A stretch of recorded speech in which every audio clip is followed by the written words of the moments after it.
दोस्तों कैसे हैं आप लोग। आशा करते हैं आप लोग बहुत अच्छे होंगे। देखिए एसएससी सीजीएल 2026 भर्ती में 3 बड़े बदलाव किए गए हैं जिसको इस वीडियो में हम आपको बताने वाले हैं। सबसे पहला बड़ा बदलाव ये किया गया है कि एसएससी सीजीएल में जो पोस्ट प्रेफरेंस भरा जाता है, ठीक है, जैसे कि आप यहाँ पर देख रहे हैं कि कुछ ऐसे पोस्ट प्रेफरेंस है जिनके लिए यहाँ पर फिजिकल स्टैंडर्ड्स, फिजिकल टेस्ट और मेडिकल स्टैंडर्ड्स बहुत तगड़ा मांगा जा रहा है। ठीक है, मेडिकल टेस्ट तो सभी के लिए होता है, लेकिन एक होता है ना कि एकदम डिटेल में मेडिकल जांच होता है, उस तरीका से यहाँ पर आपका सेंट्रल एक्साइज इंस्पेक्टर, एग्जामिनर, ठीक है, preventive officer, CBN, ministry of finance, sub inspector, ठीक है, और ये सब इंस्पेक्टर वाले पोस्ट जितने भी हैं, और बीआरओ, बॉर्डर रोड ऑर्गेनाइजेशन, ये जितने भी पोस्ट आप देख रहे हो, अगर आपको लगता है कि आपको फिजिकल स्टैंडर्ड टेस्ट नहीं देना है, ठीक है, तो इन सब पोस्ट को पोस्ट प्रेफरेंस में मत डालना, क्योंकि एक बार जब आप पोस्ट प्रेफरेंस भर देते हो तो आप उसको चेंज नहीं कर पाते हो। ठीक है, दूसरा बदलाव यहाँ पर क्या किया गया है हम आपको बताते हैं कि आपका जो मेरिट लिस्ट होगा, डॉक्यूमेंट वेरिफिकेशन बनेगा, इन्होंने साफ साफ बोल दिया है कि जब अभी आप फॉर्म भर रहे हो, याद है कि अभी आप फॉर्म भर रहे हो, इस चीज़ का खास ख्याल रखना।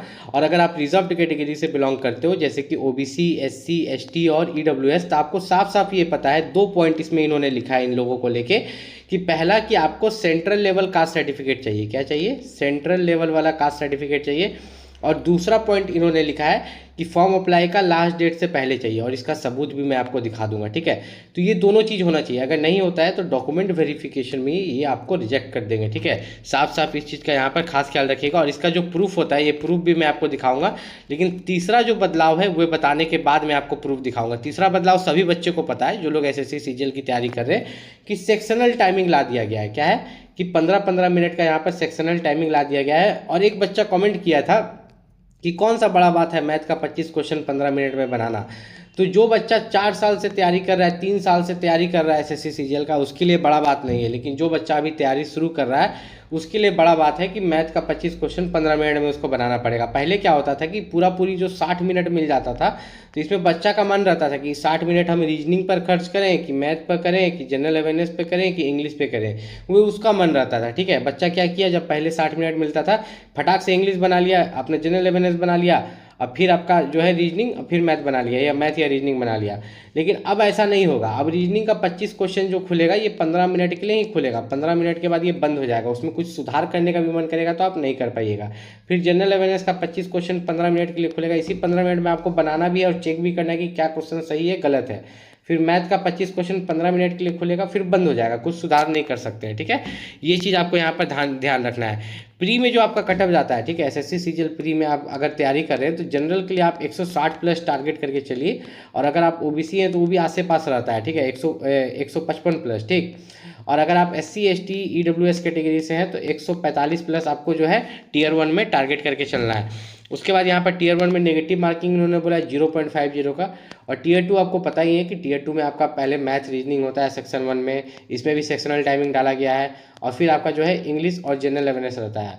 ठीक है, और इसी पर आपका मेरिट बनता है। मतलब ये जो 210 नंबर आप देख रहे हैं ना, ये 210 नंबर जो आप देख रहे हो, और ऊपर में आप जाओगे तो यहाँ पर कितना है, ऊपर में 180 नंबर। तो इन्हीं दोनों पर आपका यहाँ पर मेंस में मेरिट बनता है 0।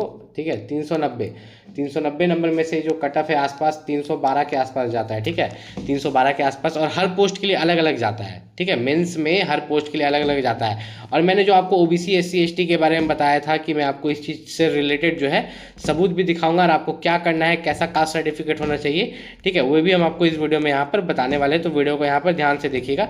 तो थोड़ा सा यहाँ पर नीचे चलते हैं, तो देखिए इन्होंने यहाँ पर लिखा है 6.4 जो पॉइंट है, इसमें आप यहाँ पर ध्यान से देखिएगा।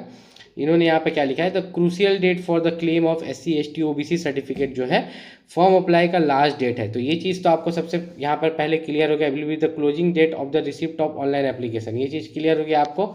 अब यहाँ पर होता है सेंट्रल लेवल कास्ट सर्टिफिकेट को कैसे पहचाने। तो सेंट्रल लेवल कास्ट सर्टिफिकेट को पहचानने के लिए उसके सबसे ऊपर में लिखा हुआ रहेगा under the government of India. तो अगर लिखा हुआ है under the government of India, इसका मतलब वो सेंट्रल लेवल कास्ट सर्टिफिकेट है। ठीक है, अगर इंडिया की जगह आपके स्टेट का नाम लिखा हुआ है तो वो जो है स्टेट लेवल हो जाएगा। लेकिन हमको एसएससी सीजीएल के लिए कौन सा चाहिए, सेंट्रल लेवल, वो भी फॉर्म अप्लाई का लास्ट डेट से पहले। एसएससी सीजीएल के लिए जो सबसे बेस्ट बुक है उसका लिंक मैंने इस वीडियो को डिस्क्रिप्शन में दे दिया, वहाँ से जाके आप परचेस कर सकते हैं। साथ ही साथ कोई भी दिक्कत हो तो आप नीचे कमेंट करके पूछ सकते हैं। जहाँ पर कमेंट कीजिएगा वहीं पर लेफ्ट साइड में स्लाइड करने के बाद, कहाँ, लेफ्ट साइड में स्लाइड करने के बाद कमेंट सेक्शन में हाइप का ऑप्शन आता है, वीडियो को हाइप कर दीजिएगा। एसएससी सीजीएल का फॉर्म अगर आप भर चुके हैं या भरने वाले हैं फॉर्म और एसएससी सीजीएल वैकेंसी से रिलेटेड कोई भी डाउट है तो आप नीचे कमेंट करके पूछ सकते हैं। एसएससी सीजीएल प्री और मेंस के लिए जो सबसे बेस्ट बुक है उसका लिंक मैंने इस वीडियो के डिस्क्रिप्शन में डाल दिया, वहाँ से जाके आप परचेस कर सकते हैं। और जहाँ पर आप कमेंट कीजिएगा नीचे कोई भी डाउट तो वहाँ पर लेफ्ट साइड में कमेंट को स्लाइड करने के बाद एक हाइप का ऑप्शन आता है, वीडियो को हाइप कर दीजिएगा।